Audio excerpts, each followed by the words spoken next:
Let's get back to Kathryn Pearson from the U of M to kind of break down last night's results, some that are still coming in. So in the run-up to the election, experts we know were talking about a red wave. A lot of Democrats were very nervous about this, but this doesn't seem to have materialized to the magnitude that was expected. So what do you think happened here?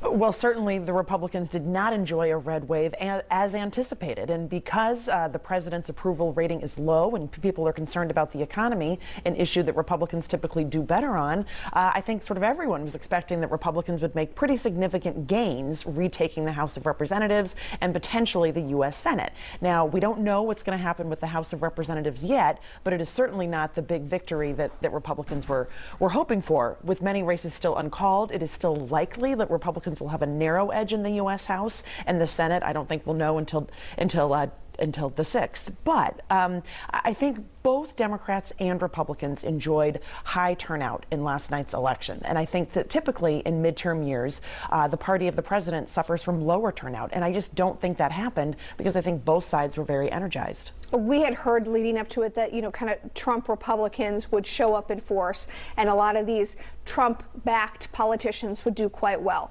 That did not pave the way. That did not actually come to.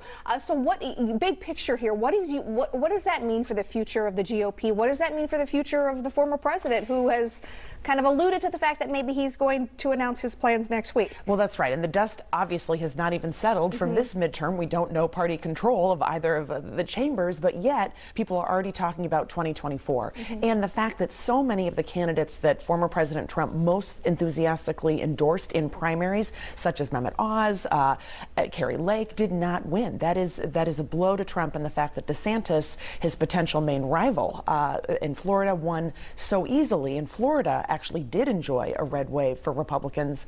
It really suggests that we might see some big intra-party competition among the Republicans leading into 2024.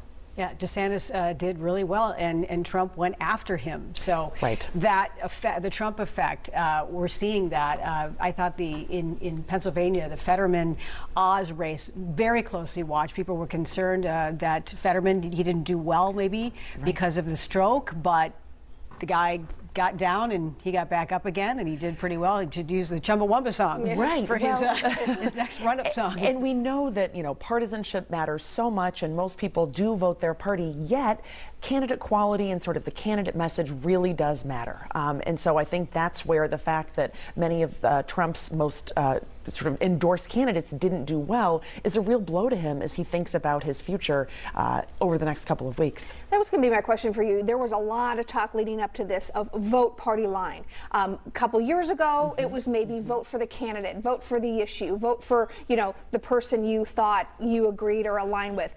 Do you think that that is kind of where we're going? It's a straight ticket, party ticket? Is that where we're going? I mean, that's what political science research shows, that party identification is the biggest predictor of vote choice, and most people vote their party line.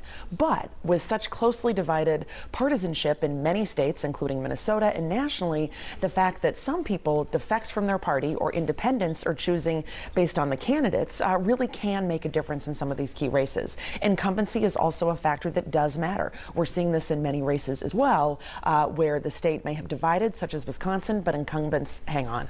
Right.